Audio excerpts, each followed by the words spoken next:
We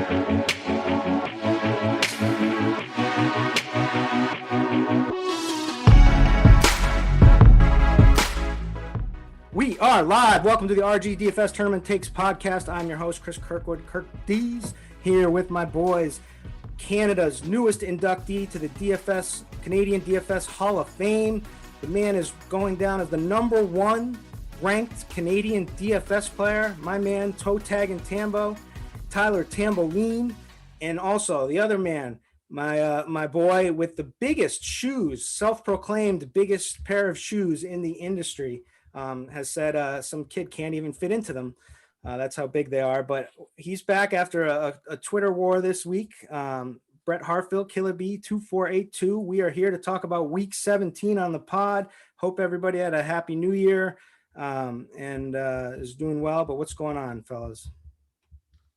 Jokes, Kirkwood. It was all jokes. It was all for the funnies, all for the LOLs. Doing well. It's week 17, baby. We got like team motivation to look at. So I did a little bit of macro research, a lot of injuries and, stuff like that to worry about. COVID still hitting teams, especially the whole Saints running back field. So interesting week. But it's about, first off, macro research, knowing what teams have to play for. And then you can bust into the micro research of the players. But Tambo, how you doing, man? How's your Christmas? I'm doing fantastic, man. Yeah. Christmas was good. Everything's good. I'm on here with my boys. Kirkwood with the self-proclaimed greatest voice in DFS out there, just running it. Thank you. Somebody sees it. Yeah, I got you, man. I mean, I know you got that. You don't got that money though with Clemson, but you got that voice, so we're good there. No, I'm It's surprised I even made it to the show. I'm so miserable after I couldn't sleep after I blew a lot of money on Clemson last night. Yeah, if only you had those Ohio State plays, man. Head chopper, the guy giving up the dough, and you're not taking it. So we'll learn. Head chopper is the one who told me to take Clemson. He was the pick that I specifically. The guy must be nice to just win $1 million and then give out losing picks to your buddies. There's levels to this shit, man. There's different units you put on different plays. The Clemson play was not it. You missed the good plays and you went all in on the bad play. That's what happened. But hey, we're here to talk about Twitter wars. We're here to talk about your boy J-Mac. What's the real deal here that's going on? We got to convert this back and get on board because we said before the pod. All right, yeah, let's talk about that. Let's talk about my boy J-Mac, Justin McMahon, DFI War Rooms. Kid's a young kid. I know him well. He's a super nice guy, built a great company, does a lot of screenshot posting. I get it, but he's also in the tout business. That's what we do, right? Like you gotta build your brand, Kid crushes best ball, right? Wins a couple $100,000 or $100,000 on one team, but had multiple teams that cashed in some of the high dollar stuff. And then Brett comes out of in the Twitterverse and just went after this kid and started saying he can't even fit into my shoes. I mean, I want to know what shoes these are because they kind of sound like clown shoes to me.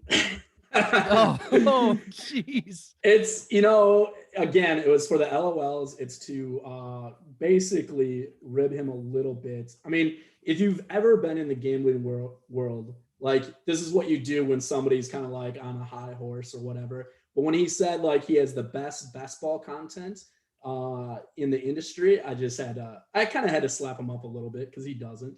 And I get it. He's trying to promote his site and whatnot. And he had that's an unbelievable healthy team that got through. Obviously you got to run good with, when you take second place in a tournament for $100K, but I just had to slap him up a little bit and that's it. So, he's got way more Twitter followers than me, so I expected to get a little bit of hate. But if we can lock in some type of DFS bets after this, I know. So we'll get him. What we'll do is we'll get him on the show as a special guest on if we do a playoff show, and we'll iron out a bet because I know this guy loves to bet. He loves to do heads up challenges. He loves all of that stuff. So if you're saying that's what you want, I know he'll come on and he'll be completely cordial and nice. He's a nice guy. Oh yeah, Brett wants that. Brett loves a good head-to-head. And you know what? I'll double down and I'll bet on J-Mac. That's what I'll do. All right. Kirkwood, I know. Me and you have our back and forth. Like, so I'm old not married couple here, the old married couple. And I'm sure Yeah. Brett will double down on that bet as well. He'll Yeah, take it I on his love it. side too. Let's And do then it. we'll have to see who Tambo takes. Who Tambo takes, because he's going to try to be Switzerland on the sidelines. I'll be slapping him up in NBA. I know how I'll he be slapping rolls. him up in NBA. We'll have like to to try to with do- everybody. We'll have to do all 3 sites. I think he's only on DK and FanDuel. I don't think I've ever seen him on the. He's got to have shame to him do for all- missing the site. You don't have to He's do missing all the 3 site. sites. You don't have to Yeah. do all 3 sites. Oh no, let's make it. Let's make it. Pick a site and bet some real money. Be a man. Yeah. Oh. I think DK FanDuel's fair though. I like that bet. Both sites, the two mains. I just love it how everybody knows the kid's financials. Like everybody, he marries into a family, and I have to hear about how he's a billionaire now. Like, This will be discussed on the future Yeah. show, man. We're gonna get him on. We're gonna do a playoff show just for this. Cool. Let's do it. All right. Week 17, boys. All right, so we've got this slate is a mess. So I guess the edge is to do your research today. What we've been doing, because everything got thrown out the window with the entire Saints running back. Anybody? Tell people what time it is. What part of the day it is? Saturday. I mean, it's Saturday at noon Eastern. So we just got the news about the Saints, and they're going to have no running backs, except now they're going to have Ty Montgomery moved to running back. The first thing I did was to look up to see if he was a wide receiver. I was hoping he was a 3K wide receiver, but he's not. He's a running back. So whatever, he'll be certainly a chalky play we can get into, but there's just going to be loads of situations. We have motivation to deal with, right? We don't know per se, right? We can all read an article. We can all look up standings, and we can all also look up who's playing for bonuses and awards, and all that stuff's important. But at the end of the day, we don't know what the coach is actually thinking here. So it's a lot of guesswork. You got to put together. There's a lot of variance. It's a great week for GPPs. So do your research, figure out who's playing, and you try to pick up coach speak here and there and whatnot. But at the end of the day, these guys are all liars. All right. So we've got also a massive amount of games. We have 15 games, right? So I'm not even going to do this game by game thing that we usually start with. Let's just go right into it. And, unless you guys have a big picture overview you want to get off your chest. No, I like right what you now. just said. Let's just go position like we always do. Start at running back and move it around. I'm talking about the guys we actually like and what we've heard so far, things that your angles you might have on it, as Brett mentioned, with some stuff with motivation that, like you said, Kirkwood, they could all be liars, but some of these tidbits are nice to have and see if they can help some people out. Yeah, and I'll throw this out. There are a few games that do stand out on an island with over-unders, but just keeping an eye on Vegas. There's a lot of big line movements this week, obviously because of motivation. Like the Steelers just benched Roethlisberger, right? They can be a 2 seed or a 3 seed, but it looks like they're waving the flag and they're good with the 3 seed. So, and Cleveland needs to win that game to get in. Other games of importance. Obviously the Giants game, they're going to against the Cowboys. Those teams are going to be going all out, because if the winner of that game gets in, as long as the Washington football team loses on Sunday night, so they won't know until the evening. So they're going to be going all out. There's other teams that are completely, waving the white flag, which is the Chiefs, who've have already announced that they're benching players because they have absolutely nothing to play for. And then there's sticky situations with the Bills, who technically have something tiny to play for, but and we don't know if they're going to be resting guys or not. We're just making our best guess here. So a lot of variance, but let's start off. One more thing to throw out there too is weather is going to be a deal this weekend. So check in on Kevin Roth's weather report. There's multiple games. Well, and those games, the games to look out for. They all start. He's listed them all as yellow, so it doesn't seem major, but would be in Buffalo, Miami at Buffalo, Dallas at New York. There's potential. There's some chance for some rain or showers in Cleveland and Washington. No, that's not on the slate, so it doesn't matter. It all looks kind of mild though. So it's not check up not on any of those big spots that we had earlier this year. All right, so quarterback position. Right at the top, the most expensive is Tambo's boy, Lamar Jackson. He has something to play for. So speaking of motivation, the Ravens, if the Ravens beat the Bengals, they're in the playoffs as a wild card. So they need this game. They're also get a great matchup. So also Lamar needs just 98 rushing yards to reach 1,000 yards.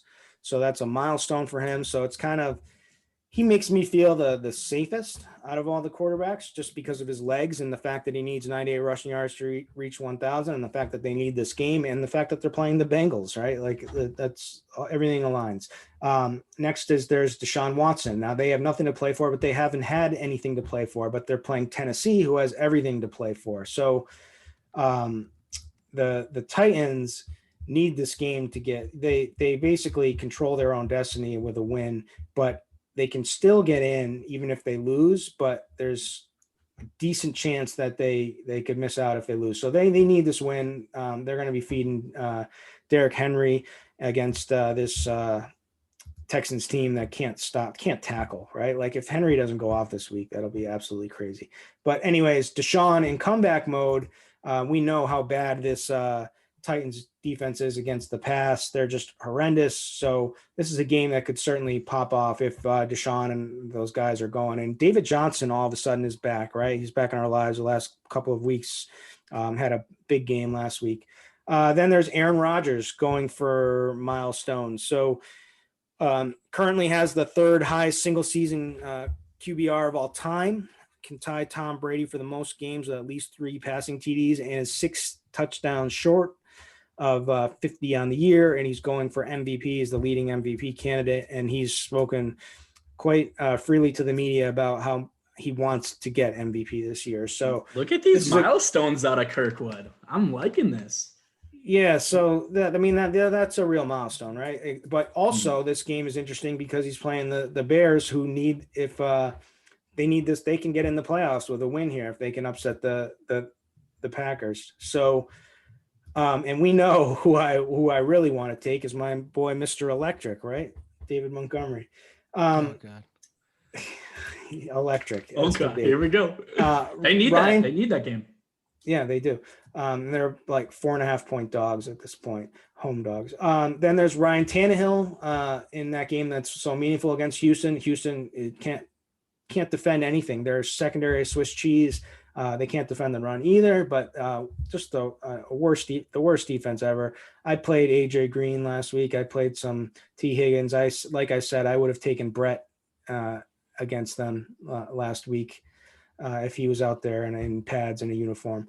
What if J-Mac was the decision as well, though? J-Mac's got the height. J-Mac. I would take. What is J-Mac's height? I don't know, but he's youth. He's got that youth right in him. So oh my God, I'll still run. J-Mac would have been a great play last week. Bigger question is, can he fit in the cleats though? Because we know he can't get right? Yeah, that's the big question. Question. All right. Kirk Cousins, Russell Wilson, potentially. Like Kirk Cousins has nothing to play for, but Dalvin Cook is out. What are they going? How are they going to treat Cousins? Are they going to pass a lot? Or is this a game they don't care about? I mean, I don't know. So he's in play. Justin Herbert has some milestones to go. He's trying to set the rookie record, right, for passing yardage. So I think he needs like 340 or something like that. I'll have to look that up, but he's there as a milestone guy, but there's a lot of options. So those are the guys that stand out to me at first. And then I got some sneaky plays that we can talk about in a minute, but how's it shaking out for you guys? No, Kirkwood, I'm impressed, man. All those milestones, achievements, awards, or whatever, I think is what I look for after I do my macro research, especially for week 17. Just follow Adam Schefter's tweets. Schefter is really good with doing like contract motivational stuff this week. So that's really key. So what I'm looking at, you brought up the Lamar Jackson needing 98 yards for 100. Justin Jefferson's on the threshold of breaking the all-time record for most receiving yards by a rookie wide receiver. He needs 90 yards. There's no doubt he knows, in the organization knows about that too. So I expect him to break that record. So I'm right along with you with the Rodgers thing. I didn't know that he had the third highest season-long QBR, but I know he's 6 touchdowns shy of 50, and 6 touchdowns is a lot, but I think the old man can get there. So Just know that he's going to another week, and Brett's touting another six touchdowns, baby. 6 touchdown game from a quarterback. But hey, it's in the play of because every single touchdown is going to come via his arm. So that's the best part about rostering Rodgers is he's going to be chucking touchdowns. So yeah, and then there's some other like contract incentives. Again, follow Schefter's tweets. So Tambo, yeah. Should we just start breaking down QBs or what? We may as well. We already went through so many QBs. We may as well just stay here. I'm with a few of the plays that you guys like. What the motivation stuff, like Lamar needs 98 yards. They need to win the damn game. I know it's my team and it's my one I'm get behind and get passionate about, but if he gets 96 and they win, he's going to be happy. I know he wants to get it, and everyone said he couldn't hit 1,000 again, but I'm not playing Lamar Jackson because of a milestone this week. I'm playing him because Baltimore needs to smash here. You don't need to stack him up. You can play him naked. It's fine. It's Cincinnati. We're talking about if we lose this game, I'm done. But this is a Lamar spot. I'm in on Lamar. I've been pretty good with him all season. It's obvious spot for him, but it's not just because of the milestone. I like it more than that. So he's a guy that I'm on.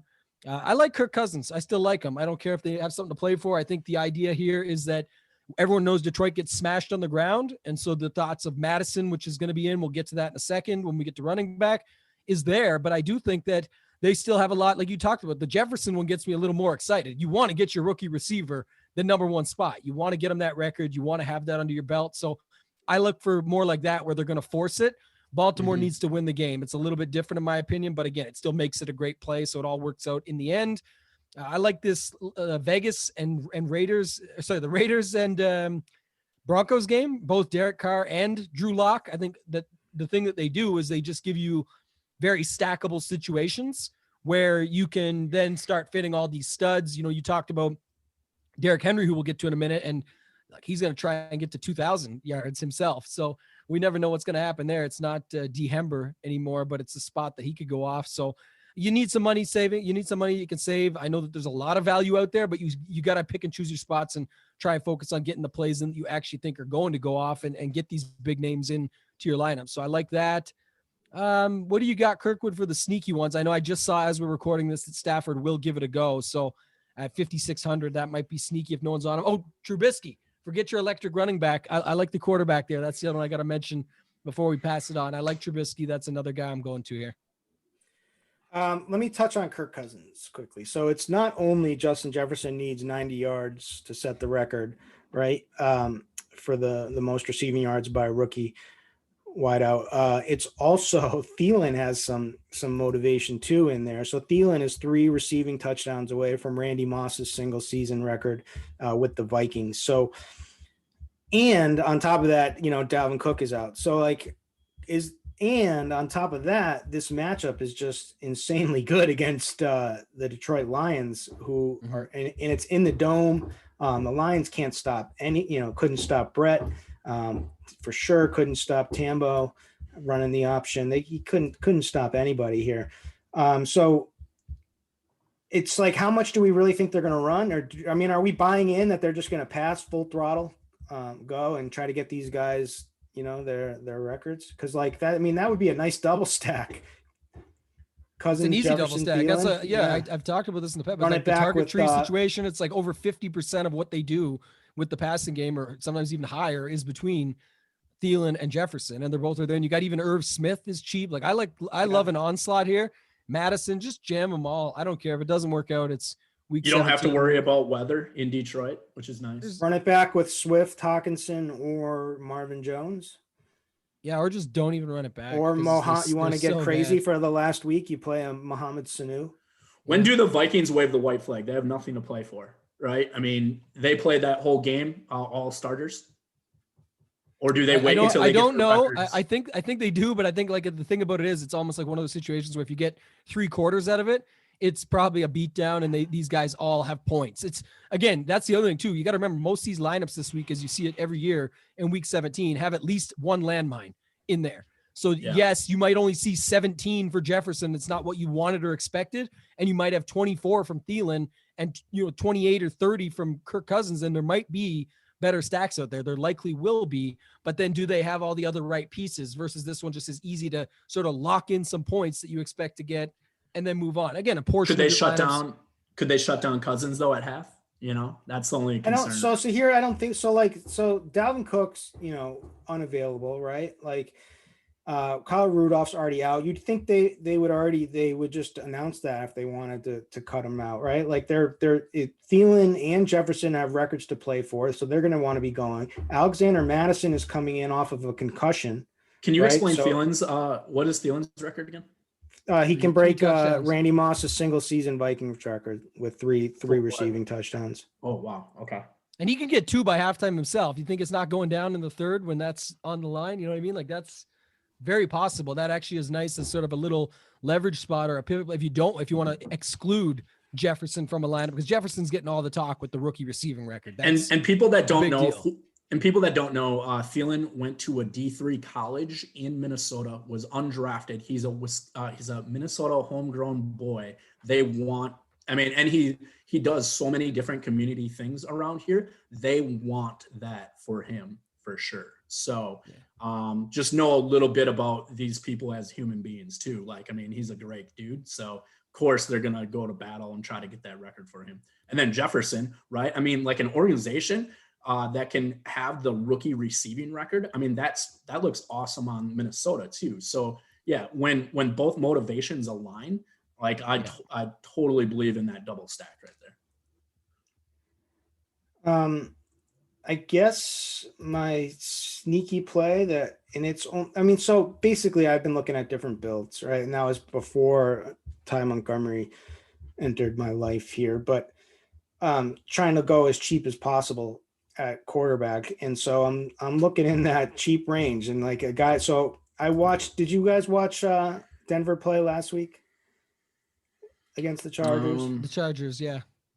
Locke is bad, right? He's not a great quarterback, but he's also going to sling it.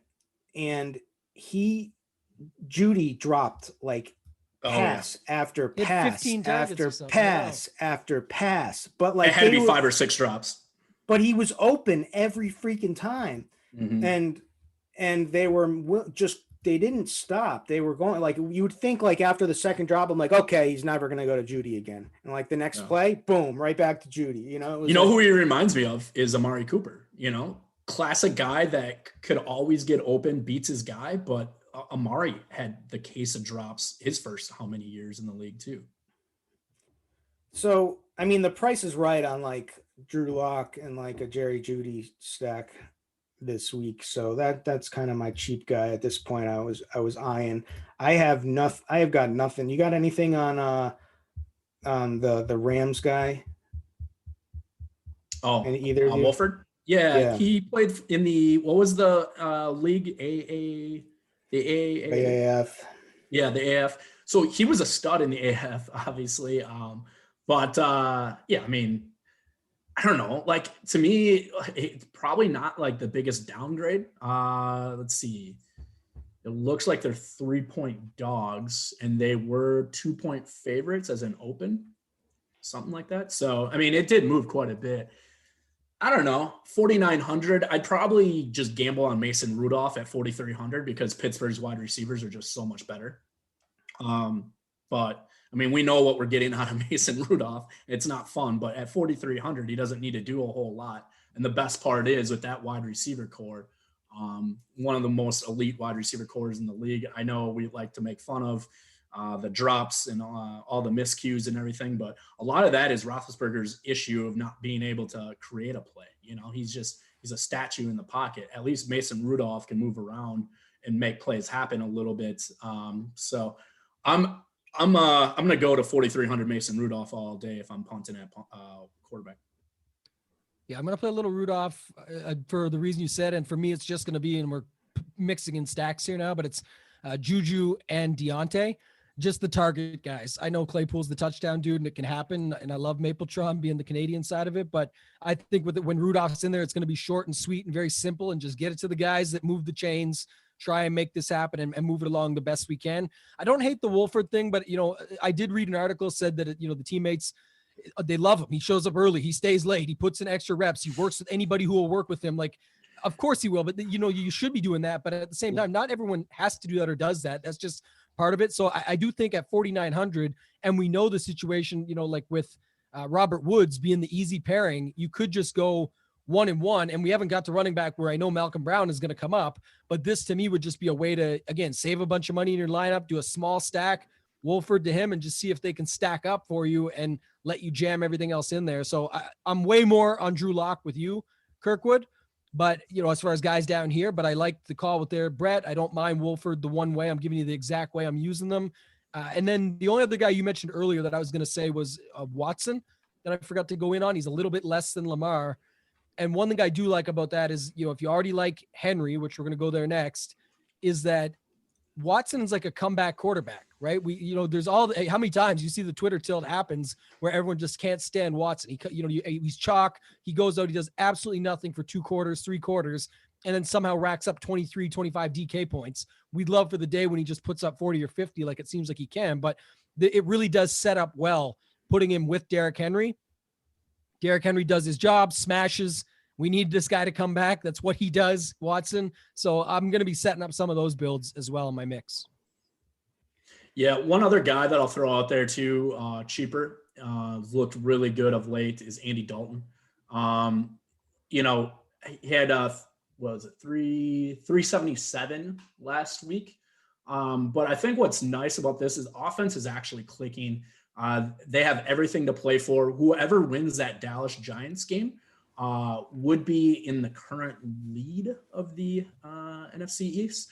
And then obviously if Washington loses, then the winner of that game is the 4 seed, right? So they have every motivation to win that game. And the cool part is Andy Dalton decided to run 5 times last week.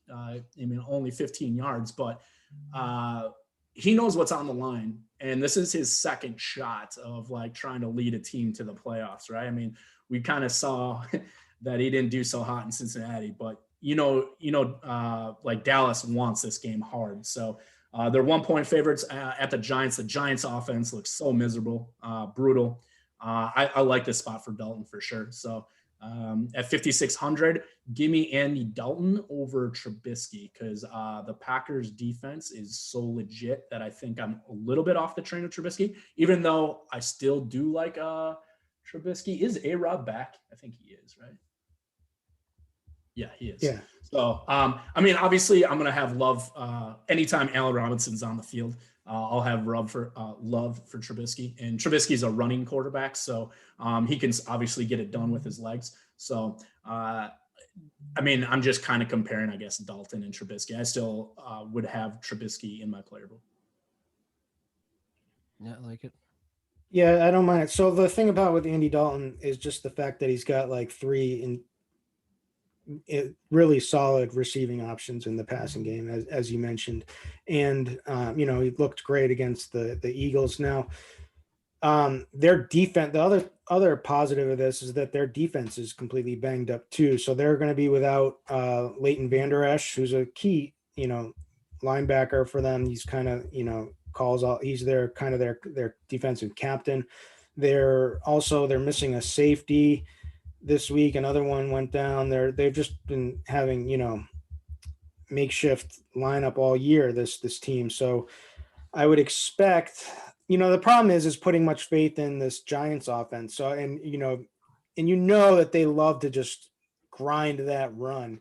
And I could definitely see Dallas also grinding the run back. So having a play volume concerns in this game. So I think it could break either way. I think there's a lot of positives that could make the passing game go off, but you would hope that the Giants need to put up a bunch of points too, which they can with the banged up defense. So I'm there. Long story short.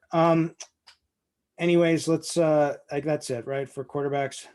I still want to hit on Baker Mayfield. He was interesting. At 5,500, so $100 less than those 2 guys that we just talked about.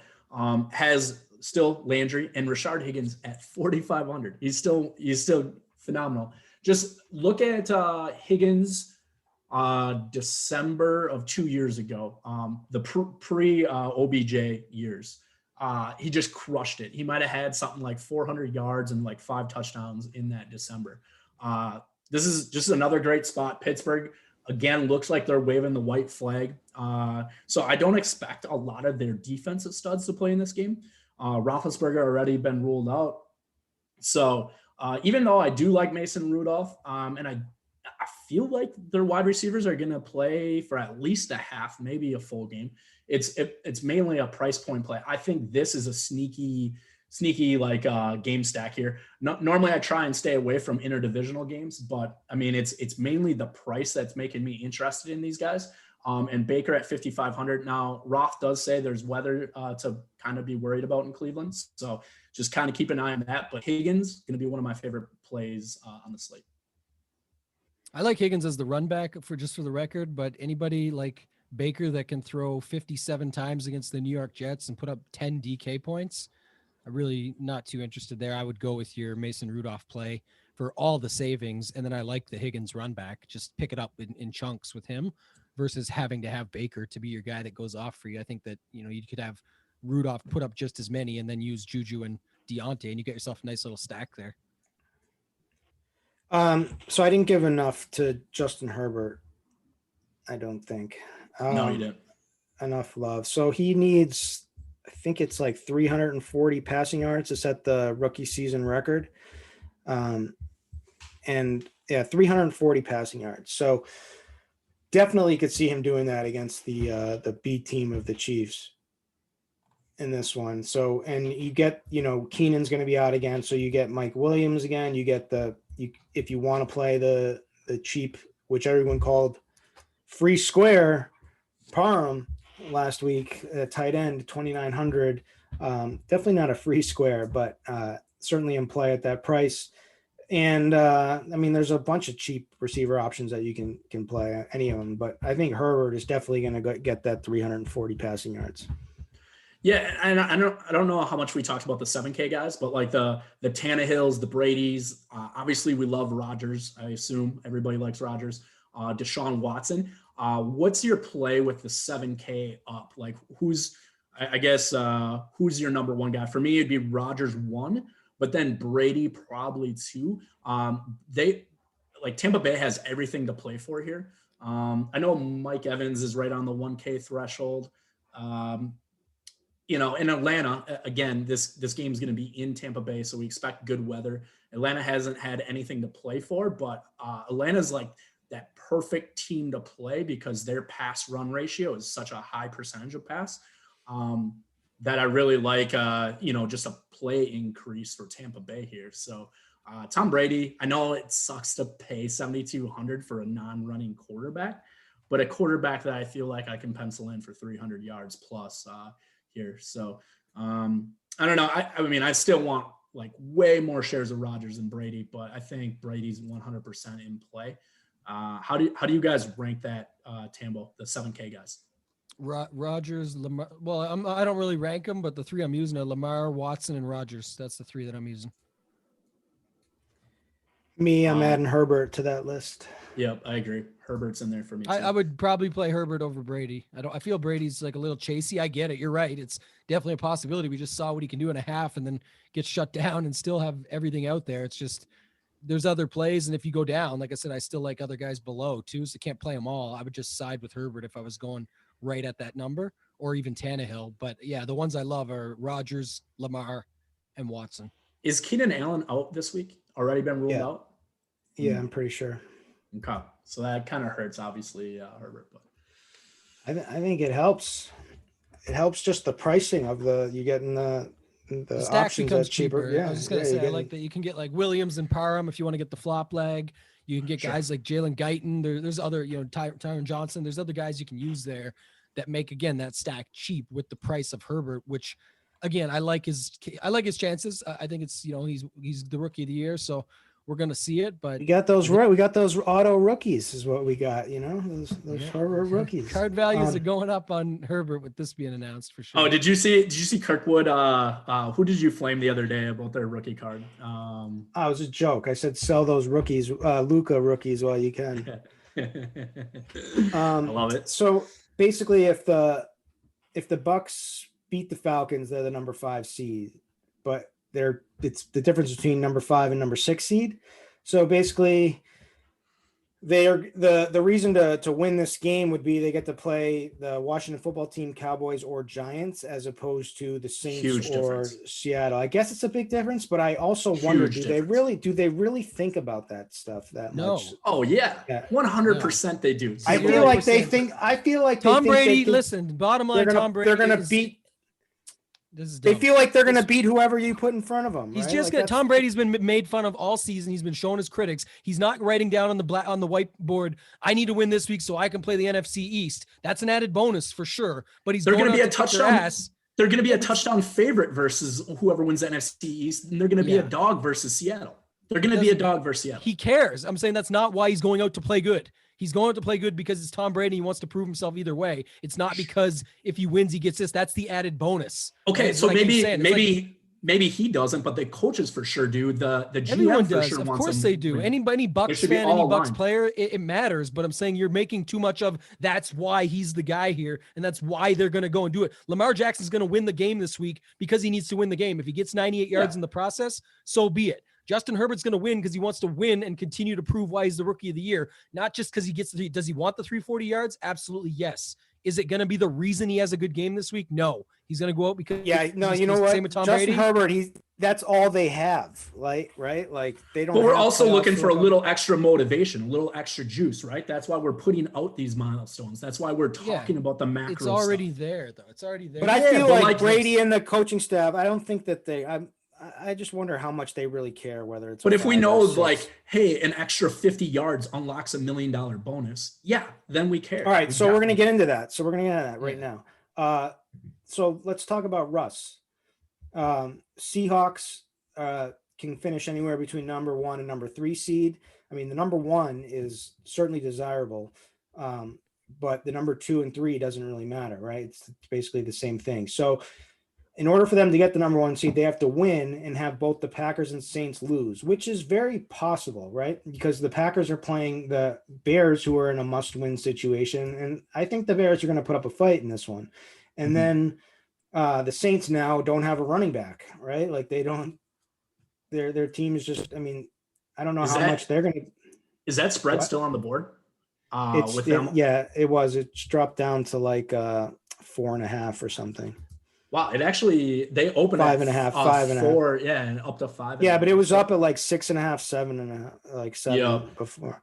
The over/under has just really gone down from opened at 51 and it's at 46.5. So it's just everybody's. So anyway, so I'm wondering how much Russ will be used in this game. But I also do know, speaking of incentives, that Tyler Lockett can get like an extra $200K if he collects 46 receiving yards. Another $100K if he scores 2 receiving touchdowns. Now, $200K and $100K to these guys is nothing, right? Like it's like a fine almost. So I don't know how much that plays into it. It's not like we're talking like $1 million bonus or whatnot. You guys, do you think their agent? Yeah. Do you think they have talks with their agent like during the week, and their agent's like, hey, buddy, just don't want to let you know that these are your incentives, your statistical incentives. Do you think that conversation happens with their players?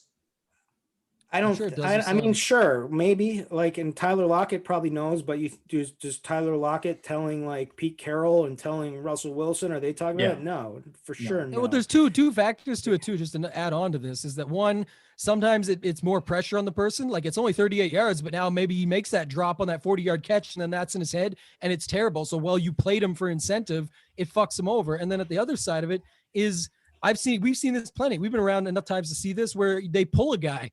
Ingram needs 1 touchdown at the goal, to make this bonus, and all of a sudden they're pulling him out, and in comes Gus Edwards, and everyone's like, well, "That's got to be a GM move. That's got to be a GM for move sure. It is. They're not wanting to pay them, so you don't know, and that's what I'm saying. It's tough to. I love the idea of it. I agree with you wholeheartedly that we want some extra incentive here and there, but like Tyler Lockett just wants to have a good game. He's had a shitty season. It hasn't looked. He started strong. He has a couple boom games for sure. Been hurt. He's been off and on. Exactly. He doesn't. 200K is not going to make or break his lifestyle right now. Does he want it? Of course. Everybody wants $200,000 if you're going to throw it down their lap. It's a new car. It's a new whatever. Maybe buy something for his mom. Who knows? My point is he wants to have a good game no matter what. Right. Yeah. So One thing I would throw out there too is I'm looking for almost ceiling incentives, right? So that's why I did throw out the Rodgers 6 touchdowns for 50. That's a ceiling. I'm not looking for a 46 receiving yards for 1,000. I do like that better. Like use Thielen. Yeah, like but the second like part of that, the second part of that was 2 receiving touchdowns for another 100K. Now, but like 100K is nothing to these guys. It is nothing. Right. It's not enough. I mean, it's Lamar nothing to Jackson. J-Mac. It's nothing to J-Mac, let alone Tyler Lockett. You know what I mean? Pick that up in a third place best ball right quick. You don't need that 2 touchdowns. You don't got to score 2 touchdowns for that. You didn't even have to leave the basement. You know what I mean? It's like Lamar Jackson needed 98 yards. That's a ceiling, right? That's a ceiling. Well, he's a billionaire. Kirkwood would be the penthouse, not the basement. Yeah, I don't know. Maybe he got sent down down worth there. $1 billion. Come on, guys. All right. Running Let's back. Incentives. Running back. The Derrick Henry. So 220 yards, is it? 223 yards. What is it? Something for like 2K. That. Yeah, for 2K. Does that matter to him? Oh yeah, Daddy wants that. Daddy wants that for sure, dude. I would say, this is where the one point I did just give to Brett back there because I've been hating on it the whole show, but is that where he just mentioned a key point. These incentives for the unlocked ceilings. Tyler Lockett making $100,000? No. Thielen getting 3 touchdowns, pride, but to get Randy Moss's record, that matters. And if they get him 1 or 2 early, damn well they're going after the third one. So you are chasing a ceiling with that incentive. The thing about Henry, we got CJ 2K, another type, you got the situation where he's going to want this, and he already has a slam dunk matchup. But again, are we really playing him for the 2K, or is that just the narrative piece that everybody doing content has to put in there because he's in the best smash spot? They want to get this spot. He's going to get a good game regardless. It's a must win against a team that can't tackle. Right. To so a why guy that's impossible to tackle, and it's in a dome. Like, you know what I mean? Where he can get going. He can get going downhill, and then he's out. What was the total yards for CJ to 2K? Let's figure that one out too. Because maybe they go for that one if he's in the point is the ceiling's there though, like you said, right? That's really what it comes down to. I think the 2K is just, I don't think that really matters to him, but maybe. Anyway, I just 2006. 2006. Yep. It's 2009. It's the must win, and it's the fact that they're playing Houston. He's fine. Play him. Now the other guy, another must-win situation is the Colts again in the playoffs, playing a horrendous defensive team in Jacksonville. Is Jonathan Taylor. So Jonathan Taylor has, saw 18 rushing attempts last week, only had 1 target, but he has taken over this backfield. 16 rushes the week before, 20 before that. The guy has looked explosive coming down. I wouldn't call him electric quite yet, but he's looked explosive. So we'll give him that much. But he's going to be extreme chalk, so we got to talk about him. There's Malcolm Brown's situation although they're still flirting with the idea that Cam Akers hasn't been ruled out yet, but I think there's no way he's playing personally. I just don't see it. I think they're just coach speak trying to throw off the opponent, but who knows? But if Malcolm Brown, if it's his complete backfield at 4,300 in a matchup against in a must-win game in a matchup against Arizona where they don't have Goff, you can expect a high workload at least. How efficient will he be? Who knows? But probably not the most efficient. He's not the most efficient back, but I think he's capable and certainly can get in the end zone, right? Melvin Gordon is playing that's another thing. He's taken over the backfield too because Philip Lindsay's out. They did use some Royce Freeman last week, and then they used Bellamy or somebody. What was that guy's name? They interjected this new guy into, which made me angry. But for Denver, but he did have 16 rushing attempts. He had no targets, which just blew my mind. Anyways, but should project for a big workload again against the defense that's just been awful, dead last in DVOA versus the run all season. Also has nothing to play for is the Las Vegas Raiders. So he's in play. Some other guys, I don't know. I mean, Nick Chubb in a must-win game, that kind of sounds interesting to me. DeAndre Swift, I think they're going to be trailing in this one. I think Detroit's going to be trailing in everyone. But, certainly he's a guy that makes sense in a bring back in a game where they're trailing. Josh Jacobs no one's going to play, I don't think. And that there's I guess we'd have to make some guesses on how much will he be utilized in this final game. Do they rest him up as a key piece going forward, or do they still roll him out for big usage? I don't know. What are your guys' thoughts?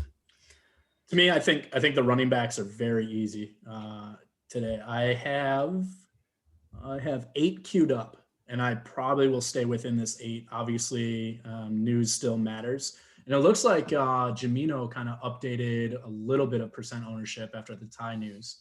So obviously Ty Montgomery at 4K, Mike Boone at 4K, Rodney Smith at 4K, Ty Johnson at 4.3. Now, between those 4, you're going to have to do a little bit of research. And a lot of it's going to be ownership, right? If Ty Montgomery we got him at 34.5%, I'm out. No way. I'll gladly take Mike Boone for lower ownership. I'll gladly take Rodney Smith for lower ownership, or Ty Johnson for lower ownership.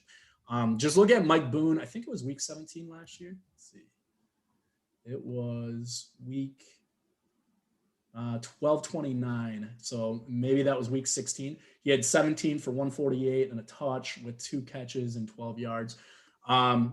This is perfect spot if you want to do that crazy Minnesota-Detroit stack. You can bring it back with DeAndre Swift. But the expensive guys, yes, Henry, Jonathan Taylor could be the highest scoring running back this week, and then DeAndre Swift. I think those 3 stand out on an island. Oh, and I didn't include Malcolm Brown at 4,300. So yeah, I was going to say, you left out the highest owned guy down there before the Montgomery news. Yep. So Malcolm Brown and Ty Johnson are both at 4,300. And then you got the 4K boys at Rodney Smith, Boone, and Ty. And then the expensive guys, Henry, Taylor, and Swift. I don't think, you'd have to really highly convince me outside of those, what is that? Is that 8? Yeah, out of those 8 running backs. I think that's where I'll be. I've got some, but Tambo, give him some. I like the Chubb one you mentioned earlier. So Henry's the obvious one for me up at the top. I like Chubb, just like you said. There's some injuries on the Pittsburgh side as well. I think he's be able to do his thing, get downhill with it. I'm good with him there. And like I said, it works in those stacks if you're not using Higgins on the other side of it. If you want to run those Mason Rudolph stacks or just use him as himself, you can use him also with with the Browns defense, right? Combine those if you want to have a secondary stack there and just go against Rudolph. Don't forget, this is the rematch where Myles Garrett smacked him in the head and got suspended and everything like that. They're going back at it again here. So, oh yeah, I didn't even think about that. You want to talk about incentive? You want to talk? Give your man Mason Rudolph some incentive. He's got to. He's still gonna have a dent in his head from that. Yeah, regardless of what he does, he's got to get him back. So we'll see what he's doing. But there's that. I think Eckler could be interesting in your Herbert play there. He definitely fits that mold going against, like you said, a Kansas City team that waved the flag there. Jonathan Taylor, who you mentioned, as a good little mini stack, secondary stack with him and some of the guys we'll get to at wide receiver with Cole, Chenault, those guys. So I think that one is interesting. Who else here, man? Just try and bang out a few. Can we just grade the 2 4,300 guys and then the 3 4K guys? I don't know. Just we probably need to rank those guys. Well, yeah. Out of that group, who do you like the best? Well, it's going to be right now probably Montgomery because he just fits in at 4K and the news just came. Who do they have? Nobody else there. I got faith in that squad. I think that's going to be the spot. I had, just so you know, before I have Malcolm Brown over Ty Johnson, just because we never see anything out of the Jets as far as running backs go. So it's not like fading the Jets running backs all season wouldn't really have hurt you. And I don't think it will here either. And it's in New England against New England. They still talk about incentive, had the worst season of their life, have to at least try and show something. It shouldn't be that hard against the Jets. Obviously, the Jets are going to try for 3 in a row now that they gave everything away with these last couple wins, but I would still say that. And then in going down, I think it's still Montgomery, and then Rodney Smith is fine on the other side of that game. I'm not with you on Boone because I don't it's like second half play. It's like super. This is the turn he takes pod, but you need a lot of stuff to go that way for that play to be the guy versus there's so many other options and so many other ways to build that I don't need him in my range. I get why you're doing it. It makes sense, but it's just the guy that's at the bottom of the list for me. He was a stud in December last year, though. I mean, this is a similar spot. They were out of the playoffs. Sweet sample size, I know, but like, one game he did it before. I don't care. There's other guys, right? That's what I'm saying. All right. Let me touch on Ty Johnson. So we've seen 2 games out of Ty Johnson where he went off. He went off against the Las Vegas, which was a great matchup, right? When Gore went down and he got the workload, he got 22 carries, over 100 yards. He got a touchdown. He had 2 targets in that game. Then we've seen a different game where he got 6 targets. So this guy's a very efficient in the passing game when he's getting targets. And so the Patriots' run defense is just atrocious. As someone who's been watching the Pats closely, it's just the biggest train wreck. So I definitely like Ty Johnson a lot this week, and I'm really close between him and Malcolm Brown. Now I love it. Belichick, I love how like Belichick in his interviews will just say, this is the worst team I've ever had. Right. Like, and then I don't know if that's extra motivation for them to come back and, play really well, or if they're just going to wave the white flag. The only motivation I see. So here's the thing with New England. I see motivation on one person and one person only, and that's Cam Newton. Now he got benched. He's got to be pissed for getting benched in that game. But Stidham was awful. So Belichick said to the media that he would imagine that Cam starts again in week 17. Is he going to bench him again after putting Stidham in and Stidham was so bad, or is he going to let Cam play his last game out in New England? This is going to be Cam's last game in New England. They're not going back there. Cam is going to be playing for trying to get a job on some team at some point and show that he still has anything left. So if Belichick doesn't sit him, I can see Cam doing, and I can also see some of the players rallying around Cam, trying to send, give him a good game, such as Demir Bird, such as Jacoby Myers, who he developed a connection with. I don't know. So we'll see how that shakes out. I know that's kind of the gross play. No one's going to play him because he just got benched, and you don't know if you're only going to get a half out of him, a quarter out of him. But I'm inclined to think that he ends up playing this last game. They play competitive. It's a winnable game, and he could be a sneaky millionaire maker winner this in his last game with New England. That's my take anyway. But I got a couple more running back plays. Hey, before you do that, why don't you rank the 4K guys, or at least what guys? That's what I basically did. I said Brown and I'm neck and neck with Brown and with Ty Johnson. Okay. The 4K guys you don't like? I guess I have like Montgomery because he's the only one, so he's probably number 1. But no, Boone and Roddy Smith. Boone, I'm not in on Boone whatsoever. Rodney Smith's fine, sure. Tough matchup against the Saints, but should get a good workload. So also, like, what are they going to do? How much Curtis how's Carolina going to play this? Just normally, right? Like they should be. Like they've been out of the playoffs for a while. Yeah. I think Curtis Samuel could get some carries in this one too. A little bump up to the carries and plus his receiving work. So I don't know. Those are the ones. But the guys that we didn't talk about. So there's a guy, Jeff Wilson, who just put up 30 fantasy points last week, 180 yards against Arizona, and is no one's really talking about this week against Seattle. I know Seattle's been a pretty tough team to actually run on, and they've done the pass, but like San Francisco's not passing. They're running the ball, and Jeff Wilson is the guy that they feed, and I think he's explosive. So I like him. Myles Gaskin is another guy that took back over the backfield, 14 carries last week. I think we can expect even more, but was really good in the passing game with 5 receptions for 82 yards and 2 touchdowns. Now, benefits probably with Fitzpatrick at the helm. Do we know what they're doing with this in this last game again with Tua and Fitz? Oh, Fitz is out. Fitz got COVID, so he's out. Yep. So he's not. So it's Tua. There's interesting things too. Like if it's a must-win game. If the Saints play on a Saturday, Kamara can't play in that wild card game. He can only play if it's a Sunday. So you would think the NFL would do the Saints a favor by scheduling them on Sunday. But they hate the Saints, so They probably won't, and we'll probably get screwed. I don't know. I'd love to see Kamara play. I want to see the best teams play with their best players, but one of those random years and one of those things, right? You just never know, hoping that they do the right thing and it ends up on Sunday for that reason. But isn't that weird though, that now today, that wouldn't the rest of their core that just was found out today can't play no matter what now? Like, doesn't that mean Latavius Murray and the rest of the guys? So imagine if they do have it on Saturday, they've got nobody. They're from contract tracing from being close. They haven't tested positive. Yep. That's correct. That's correct. Got you now. That makes sense. I was going to say that would have been bad, but yeah. The whole back. But they may test positive, it's. And then we haven't talked about Chris Carson at all. What's his name still is, oh my God. Hyde? Yeah. Is he out? He's questionable. Still questionable. Yeah.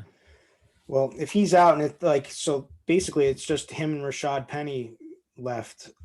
And, they're working Penny back in, with very small usage. So you would think that they would just feed Chris Carson a ton, and doesn't seem like he's getting much love. I haven't heard him talked about at all. Yeah. I mean, I can go there. I'll probably stick within the 8 running backs that I kind of just went off of. So yeah, I'm sure all these other guys are going to be very low owned. And then, and we didn't touch on Kenyon Drake because Edmonds going down. Is Edmonds out this week? I think he is. Still, he's also questionable still. So those are situations to monitor, right? Because no one's talking about these guys. And if Edmonds is a game time decision and he's out, I mean, giving Drake a full workload in a must-win game sounds pretty appealing to me, especially if they'll utilize him in the passing game like Edmonds. I don't know. All right, let's take it over to wide receiver. Yep. All right, Tambo, lead us off. We've got value plays galore, right? We've got like Laviska Shenault. We've got Josh Reynolds stepping in as the firm number 2 wide receiver because Cooper Kupp is out. We've got like the resurgence of Jerry Jeudy getting targets. He's just got to catch them this week. There's Keelan Cole. There's like a bunch of cheap wide receivers that we can play. Then we have, obviously, at the top, we have Devontae Adams, who's just ridiculous, efficiency numbers this season just gone on. I mean, man, it's tough to not click his name when you're building a lineup. Justin Jefferson, you mentioned about the records. We've got plenty of other record guys. We've got Thielen we can use. We've got DK Metcalf, whose price is down to 7,300. So we've got no shortage of top end guys, and then we've got a bunch of cheap ones. Who's standing out to you? For me, it's going with my quarterbacks, like basically tying everything into that. So as far as the value guys goes, it's all those Denver guys between, who you got down. Jeudy, like you mentioned, 4,200. Deshaun Hamilton, Tim Patrick, like all these guys can get off in that game. I think that's a fine spot to go. I like the Jacksonville guys I mentioned earlier, Shenault, Keelan Cole. Those guys are good value plays. There's a lot of guys you can use. And then at the top, it's, Adams is fine, obviously right there at 92. I like Adams as a flex play as well, just because I think, a lot of people will use him, but how can you be a little bit different? Maybe if you use him instead of Derrick Henry, that's the way you can go about it. It's definitely possible. You can use them both, but I'm saying you could also have a spot where you're trying to get a little bit unique that way. Brett, I want to kick it over to you just for 1 second here because you got all the stuff right either up top or in front of you with the motivation factors. But did you mention anything about Josh Allen and Stephon Diggs for Buffalo? I didn't, unless Kirkwood did. I don't know any incentives there.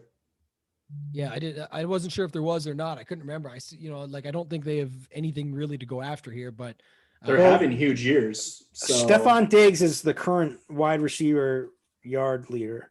Yeah, and I think isn't it like Hopkins is the only guy that can catch him is like 75 yards back. So I think they are going to want to. The list of players within 200 yards is Hopkins, Adams, Ridley, Metcalf, and Justin Jefferson. Yeah. Again, don't think that much. They have nothing else to really play for. I think the conversation is, does Allen even make it past half? That's a big question with Buffalo. So I'm not in on that as a stack or anything. I just was wondering because I don't think anyone is playing Stephon Diggs. I'm seeing like the lowest ownership on anyone I've ever seen in this range. And it's like the main reason is because of that. But I think there is at least again, what's the ceiling? Is there a buffer there on that motivation factor versus the others? I don't know, right? Do they care that much for that one? I don't know. I'm indifferent on that one. Adams, we still love. We mentioned it. Allen Robinson, like you said, anytime he's on the field. Jefferson, Thielen, can definitely get behind some Metcalf at that price, right? If no one's going to be on him at 7,300, I do like that. That's really cheap for Metcalf. And then AJ Brown is just the natural leverage play to the Henry lineups. I'm sure you can play Tannehill, Henry, and AJ Brown, but it'd be a way to separate and get a little bit Corey different. Davis. Yeah, Corey Davis is a little bit, $1,000 cheaper. I don't hate it. That'd be, again, if you're stacking up Tannehill, that's the way to go, and just get off the Henry game and just let everybody else go after it. Yep, totally agree with you guys. I mean, I think we've already talked about the Minnesota double stack, both in play. Love the AJ Brown leverage idea, throwing Corey Davis into that leverage. Ridley's been a beast, man, with no Julio. I don't see why not here in Tampa Bay, where you probably don't have to worry about weather. Devontae's Devontae. Mid-tier guys I'm looking at, DJ Moore, Marvin Jones, both in play. Mike Williams, going back to that right?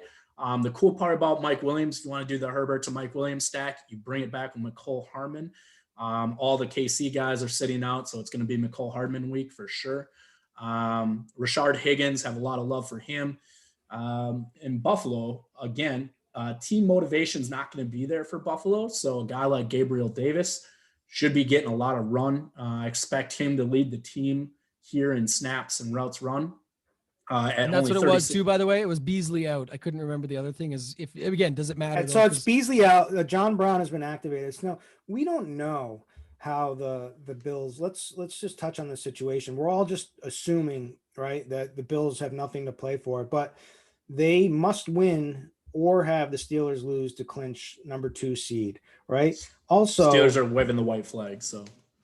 But like crazy stuff happens. They both play at the same time. And, like upsets happen all the time in the last week of the NFL. And this coach has always talked about how important it is to be playing their best football going into the playoffs and whatnot. So I don't think we really know that they're just going to wave the white flag here and bench everyone. I think it's certainly in the range of outcomes, but I think it's possible that they play and some of these guys have good games. I don't know. I'm just not so positive that they're going to actually wave the white flag because I haven't seen any. It's complete speculation that they are. Yeah, I've got to think about that one some more. That's why I brought it up. I did think it was a little bit more important than maybe just writing it off completely. It is worrisome, but I guess for large field stuff, exactly, you'd want to put something hold in there on. and Here we test go. it out. Just to give you an idea, Mike Tomlin will sit many key starters in the season's final week. Tomlin said Tuesday that he's not overly concerned about players keeping their rhythm heading into the postseason. He's going to worry more about health and sit plenty of starters. Yeah, that's Tomlin. Yep, and that's the guy that you want to know. No, I mean, I'd like to know how Buffalo, they're going to react. Well, right. So if Pittsburgh's waving the white flag, but that doesn't mean they're definitely they're going to 10-point dogs. I mean, okay. They look it terrible. could be the thing is, it can be a halftime situation. You're right for sure, but I'm saying like that. I'm with Kirkwood on the other side of that. Is like before the game going in, you can't just say, well, Pittsburgh's doing this, therefore they're going to lose, therefore we're not going to play our guys. We got to at least go for a half, see what happens, stay healthy, stay in rhythm, and then what if they look up at the scoreboard and it's 14-7 or even 21-7? How can you say, yep, we're good, 2 touchdown lead with a half to go, let's pack it in? Like if it's 31-0 at the half, then yeah, I could see that. But how often do we see that in the NFL? It's just not. And Dolphins have everything to play for. They must win to clinch the playoff berth versus Buffalo. So they're going hard. Yeah, they're going hard for sure. Yeah, they're going hard. So long story short, I just don't know. I really don't know. I mean, it's speculation. Yep.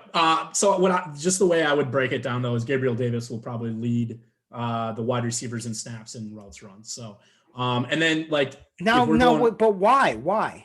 What about Isaiah McKenzie? Yeah, why? So Davis is like a starter. He's a key starter on this team. Mm-hmm. So why is he going to be the backup? Sure, just a younger guy, and like again, just I mean, Gabriel Davis is like the wide receiver 3 or 4 normally, right? I mean, they're obviously what's wrong with Cole? Is that an injury related, or are they just resting him? Yeah, he got hurt in the last game. Okay. But yeah, no, I'm with you. I think ahead. one of the things though too that is just in general thoughts that as we went through it here for people to think about is around the main narrative that I find comes out in week 17 is always like rookies roll.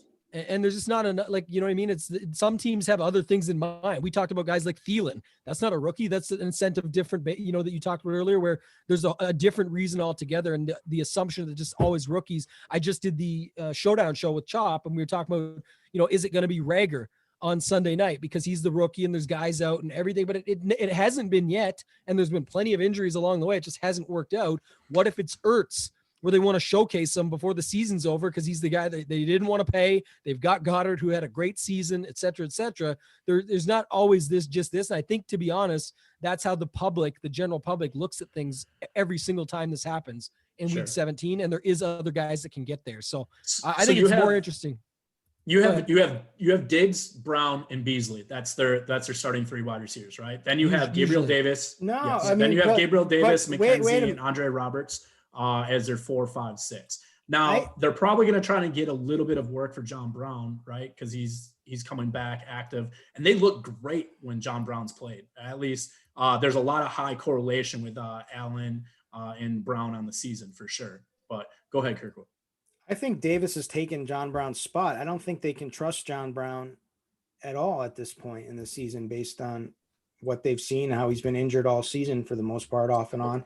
And I'm pretty sure it's just a health situation. He's coming off the COVID list. Yeah, it's just a health thing. So we don't know. Also, there's crazy COVID stuff going on. Like a lot of the college players at all, like 30% of them that have heart problems right now. Like there's so many like unknowns with COVID going on, but I don't know. To me, it seems like Gabriel Davis has earned a real role within this team, and so he would make for like a rest candidate. But maybe I'm wrong. I'm just like trying to play devil's advocate. It's all speculation. That's what we're saying. Like I think the biggest thing that came out of the conversation is that Buffalo could be interesting because they can't just assume that Pittsburgh's an L here based on who they're sitting, because it's very obvious that's a very cloudy situation. There's not too many cloudy situations, I think, in week 17, but that's obviously one of them. Yes, that's what I think we found out here. Richie James at 3,100. I kind of like, if we're talking about punt plays, I mean, Richie James, I'm kind of done with the Jets wide receivers outside of Jamison Crowder. But Brashad Perriman for 3,200, Josh Reynolds for 3,200. I mean, who's throwing them the ball? Like, that's the thing, right? So Richie James at 3,100, probably my favorite punt play. I like Hamilton at 3K for Denver, but I like that stack, so it makes sense. Mm-hmm. But I think it was 9 targets last week or something ridiculous and 77 yards, 5 catches. So I like that one going back to. There's a few guys down here. There's no like obvious, this is your guy, versus now we have that with Ty Montgomery at 4K. Whether it works out or not, I'm saying that's what people will be saying and feeling. So, you know, there's other guys down here. There's a lot more choice. You mentioned Richie James, Perryman, Mims, Callaway for New Orleans. You know, there's a bunch of different guys. Gabe Davis, who you just talked about. Isaiah McKenzie's down there. Guyton, Johnson for LA. Just a lot of guys you can go to down here. So I think it really, to me, it's always correlate and get it stacked up and then get different elsewhere, even if you think it's going to be popular. But most of these guys, just throwing them on as the third man in, will already make you unique enough where you can just start pounding in the rest of the good plays that we have more of a feel about in these higher price points. I think another cloudy situation. So a lot of the NFC is going at the 425 Eastern line. So you have the Packers-Bears game. You also have the Saints game at Carolina. And to me, the Saints are a very cloudy situation of how they're going to handle, especially their COVID situation, right? We could get a full game out of Ty Montgomery, or maybe they just, they roll him out there. He's mainly like their special teams all-star for the Saints. So that's another cool thing with Ty Mont. You might get a kickoff return touchdown out of him too. weirdly enough. But a guy like Marquez Callaway, I think, makes a lot of sense. Emmanuel Sanders just came out and talked about how he's a bring your what is the saying? Bring your lunch bucket every single day. Callaway is a young kid, and obviously with no Ty Montgomery in like the depth anymore, they don't have. It seems like Sanders is going to be a go. Callaway should be their wide receiver 2. Who knows who their wide receiver 3 is going to be? They've been so middled. Obviously, Michael Thomas is still on the IR. Thomas, I think, is ready to come back wild card, but don't quote me. I think this is his last week out because it's a 3-week IR. So interesting spot, but yeah, I do like Callaway also. They should just make Taysom their running back. Okay, they probably will. They're going to do unique things with him for sure. It's like you said there, like get some different lineup builds that don't have the cheap running back in there for sure. Like I just was messing around, had like a Chubb, Jonathan Taylor, Henry lineup, and it looks amazing. And it's got those 3 running backs instead of even worrying about those 4K guys. In cash, different story, right? You probably in time on, hope for the best and risk it, but there's lots of nice lineups you can build with some of these stacks that we talked about that look great on paper and see what they do. All right, last, write down this list of names. These are guys all close to 1K receiving yards on the season. Brandon Cooks, Corey Davis, A.J. Brown, T. Higgins, Robert Woods. So if you want even more incentives, if you think these guys care about Keenan Allen's out, right? So we don't have to worry about that. Yep. All right. Tight end. Hey, did you say both Corey Davis and A.J. Brown? Yeah, so it's like complete. Wow. Like everybody has stuff. Everybody has their own. There's your double stack leverage play right there. Yeah, but that's back to what I was getting you on earlier, Brett. You're my boy, but as I said, do you want them to jam Derrick Henry for 220 in this rookie or the record at rushing? We can do both. We can do both. Or that. Then do the onslaught. Build the onslaught for sure. No, I'm not saying do the onslaught. What I'm saying is you run 5 lineups. One of them you have the Davis AJ Brown one, and then the other ones you have Derrick Henry. I mean, like, okay, yeah, I'm all for that. Yeah, I'm all for that. But cover both scenarios. Yeah. All right, tight end. George Kittle gonna be somewhat popular. I'm not so sure. I mean, he was looking like a beast when he played. He was on less snaps than normal last week. Had a mediocre game. Almost got 100 yards though. 4 catches, 5 targets, 92 yards. We just don't. Kelsey looks like Kelsey's not going to be playing. That would be great because he still has like records to go for. But I mean, they'd already waved the white flag and they're sitting him.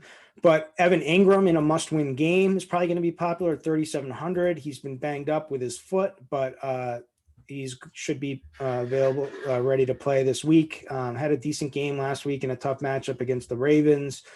Did get 10 targets, 7 receptions, 65 yards, did not find the end zone. When he finds the end zone, then that's all he really needs to do for 3,700. Noah Fant, Darren Waller is probably the closest thing to Travis Kelce that we have on the slate. How hard does he go in this game? I don't know. I really don't know. I don't know. I want to pay 7,100, but I know that we can pay 7,100 with all this value that's opened up across that wide receiver and running back. There's Irv Smith, which you guys have touched on. I'm just going to pull up matchups here quickly. And people that are grading out as the top matchups for tight end are Rob Gronkowski, Darren Waller. The Saints have a good matchup. Hawkinson, Irv Smith, and Jonnu. Just give us another Titan to cloudy the water. What record does he need that we need to get out? Yeah. Does he got anything too? Mine as well. Make something up. Yeah, playing more than 3 games in a row. For Tennessee has all the narratives though. That's the worst. Yeah. Anything, whatever. Just play whoever. Hooper could be interesting that no one talks about, right? There's I don't know. Just play whoever fits your stack. Is that what we do? I mean, tight end's been obviously the worst position all year, right? I mean, you just play Kelsey or you're gambling, you're throwing darts, right? So I think what you do is you go to Jamino's ownership on Sunday. You see who's high owned, and you don't roster that guy, and then you roster other people, right? So stay away from the chalk 100% at tight end. Do what Kirkwood says, correlate your tight end with your quarterback or your stack. Perfect idea to do a bring back. Parham was fine last week. What did we get for snaps? Did he do 90%? I think he was fine on snaps. Noah Fant, elite stud. Evan Engram, elite stud. That's probably where I'm going to go. But again, look at ownership.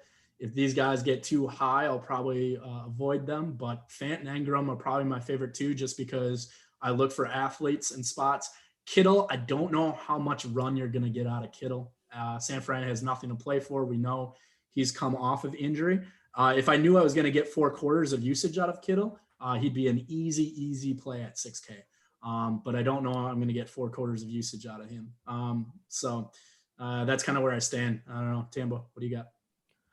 Yeah, I like all those guys at the top. I'm kind of like a top bot. Like, that's the thing. I like Kittle, I like Waller, and I like Andrews, because it's one of those things where, like, say, you have the money to spend. Tight end's usually a wasteland. Everyone likes to pay down anyway, looking for angles, all these different things. I'll pay down within my stacks. Like you talked about, fitting with the quarterbacks. So when I got Locke, I like Fant.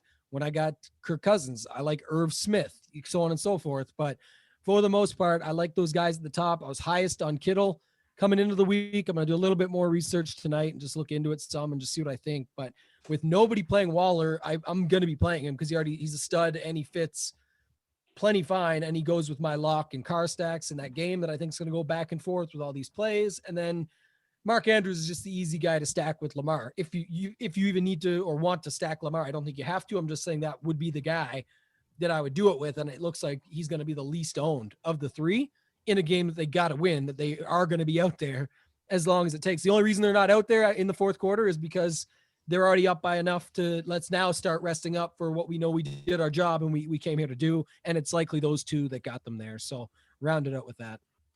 Kittle had 55% of the snaps last week. He ran 15 routes. Just to give you an idea, I mean, he wanted 100% come back and the organization wanted to sit him out. So he's highly motivated to put, to really put an exclamation point on this season. And, they get an interdivisional rivalry against Seattle. Darn well he wants to put up like 150 yards and a couple tutties on Seattle. So Kirkwood, what do you think about Kittle this week? I'm just not, to me, I think it's a fade, but I may be wrong. I just don't see the point of letting him get hurt. So it's on him at this point in time. Like the organization wanted to sit him down and he's like, no, I'm coming back. I'm playing. So, I mean, it's him being a beast. Yeah. I don't know. I think it is interesting. It's said as the week went on with the ownership, like I didn't even think the ownership was going to be there just because limited snaps last week. Yes, he did some work on it, but like you said, there was thoughts of what you guys are mentioning now where I thought people might not go there, but I think Waller and Andrews are just as interesting and are going to be much less owned. So sort of still thinking about that one, coming around on it. I'll talk about it on my Sunday show, but I'll do some more digging. I just starting to think what you guys are saying could be true here. It makes it a little less enticing. And I do like that the other guys around him just have no ownership. I mean, if the trend stays as it is, it's tough to play him when he's getting 50% of the snaps. Now, maybe you increase that for him, but if he's getting 50% based on a guy that normally plays 100% or 99% of the snaps, paying $6K just doesn't feel. But you're not paying full price for him. You're not paying anywhere but it's close, but it's up there. It's $6K. I hear what you're saying, but remember, it's coming off the injury. It's using him sparingly, and we had the same situation. It was like week 2 or something back when Jordan Reed is only going to play like half the snaps, but we'll manage him. And then he comes out and drops, 7 for 50 with 2 touchdowns because the only sparing use of him was every time they got to the damn red zone. And that's what I could easily see happening here with Kittle, right? We'll use him when we need him. Well, it'll be on high leverage spots where they can get points out of him, and we can really take that to the next level. So hopefully people are coming down on him a little. Maybe that would help me decide. It does feel a little bit bad with the ownership there. I never really like the higher priced, higher owned tight ends. They don't seem to work out that often. Noah Fant does look good. Did look good to me though. And Hunter Henry's already been ruled out, right? We got 85% of the snaps for Parham. He ran 33 routes, the same amount of routes that Mike Williams ran. Yeah, that's just happening. We know this is happening. He's going to score a touchdown. Mm-hmm. Yeah, okay. Play him. He's cheap. All right. Give us your favorite stack. I'll lead it off. Hold on. I'll pull up. It's going to be Cam Newton. No, I'm kidding. Although I do think it's in play. No, you got to do it. You got to do it. That'll be my out there one. But Kirk Cousins, the Adam Thielen over Jefferson, can play them both. But if I'm choosing one, I'm choosing Cousins to Adam Thielen, and let him get the real all-time record as opposed to some rookie record. And he doesn't, the touchdowns are what Thielen needs. So give him the fantasy points. And I say that they pass all game, and then you bring it back with either Swift, Marvin Jones, or if you really want to be out there and try to win down the millionaire maker, you go with Hawkinson. What did I? No, not Hawkinson. No, Mohamed Sanu. Oh, Sanu. Oh my God. Yep. That's like the gross one. Maybe the worst thing the Patriots have ever done in the last 20 years is get Sanu, gave a second round pick. Yeah. Like, what are they doing? I thought they should have used him as a tight end, but he can throw the ball, dude. He can throw the ball in Atlanta, man. That guy's got a gun. And then if you want to get crazy, run some Cam, but figure that one out on your own. You guys take it away. I kind of want to hear the Cam one, to be honest. What is the Cam stack? Is it it would be Jacoby Myers. It would be Jacoby, but like you don't need anyone. I think it'd be Cam trying to run it himself and go out with rushing touchdowns with a bang. And you running it back with your boy Ty? Yeah, you can run it back with Ty. You can go to a 3K Mims, or you can go to Crowder. Tambo, what game stack do you want? I'm looking at the Titans-Houston game. Obviously, that's going to be super popular, or the Packers-Bears. I'm actually looking at the two. I'm looking at Detroit, Minnesota, which we've already beat to death, everyone's going to be on it. But I like the Denver one. Denver versus the Raiders. It's two shitty quarterbacks to get them together and fight it out. I'll take the Titans-Texans one. We'll do – now you can do – we already talked about this Tennessee thing. I think if you go Derrick Henry – you stay away. I mean, you can throw in a wide receiver in there too, but I'll do the leverage off of Derrick Henry. So we'll go Tannehill. We'll just do a skinny stack. I know Kirkwood's all about those skinny stacks. We'll just do. They both are right at 1K. You said Kirkwood, right? Davis and AJ. 1,000 apart. Yeah. No. They're both. Going for the 1K bonus yards. I think Kirkwood said something like that. Yeah, they're both. So we'll do the skinny stack because I know Corey Davis will still be lower owned. And I think Davis is still outproduced A.J. Brown on the year. So give me Corey Davis at 6,200. And then we'll bring it back with we'll stick with the wide receiver model of Chad Hansen at 4,100. And then Packers-Bears, obviously both teams super highly motivated. You should bring it back with Cooks. Cooks needs the 1,000 yards. Oh, okay. All right. So Brandon Cooks, says Kirkwood. And the Packer-Bears, now both quarterbacks are in play with Trubisky and Rodgers.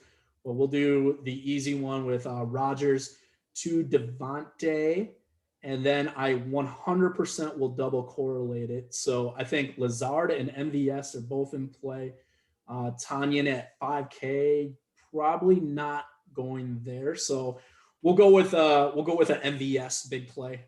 So both Devontae and MVS, and then bring it back with my boy Darnell Mooney. No, we forgot a tight end too, by the way. Jimmy Graham in the spot. Komet banged up. Yeah, he's questionable. Packers? Yeah, he's questionable. So yeah, there's a little narrative there, even though he had good times in Green Bay. But yeah. I think you got them all. I don't mind the ones you mentioned. I just added the Drew Lock, Deshaun Hamilton, whoever else you want to use with them, Tim Patrick or Jerry Jeudy, Fant, all those guys. Stack them up and then run it back with Waller is who I'm good with there. Like I said, no one's really going up there. Yeah, that's a good double tight end stack right there. Yeah, I like Fant and Waller. That's two guys that stand out to me. So I could definitely see that. So yeah, there's my one to round it out. Minnesota heavy, but feels like it's getting a little bit super chalky. So don't mind the Tennessee one. I like that 1,000-yard lineup. Tannehill, Brown, Davis, Cooks. Everyone needs a 1,000. Hey, and Denver's kind of allowing Locke to be kind of like a Jameis Winston. You know, they're allowing him to and he takes shots deep. So yeah, I mean, he's a good GPP guy for sure. Yeah, he can just stack up 25 for you, and if his other guys get 20 each, you had all the money to spend. You just got to hope you got the studs right that are mixed in with it. And has he been running lately? He'll take the little goal line he got a goal line touch carry last week. 5, 6 carries. He's super entertaining to watch. So it's good. I like it. I like it. I think that's it. It's a wrap. So that's been our season. Thanks to all the listeners. Wait, are we coming back? We're probably coming back. I have no clue. If we do, hopefully we'll have J-Mac on for the heads up battle. That's what we need. But I don't know if we are or not. Maybe Tambo knows. I don't know. To be determined. We'll find out. I don't know. We'll see. I'd like to come back for one more. I think they bring us back for 2 weeks of playoffs. All right. Okay. But anyway, hope people out there made some money. Hope you guys make some money this weekend. I hope each of you two make some money. I hope I make some money. I'm going to be cramming all day trying to get ready. I'm going to play a lot of GPP this weekend. Good luck, boys. Good luck. This is the RG DFS Tournament Takes podcast, and we might catch you again next week. Thanks.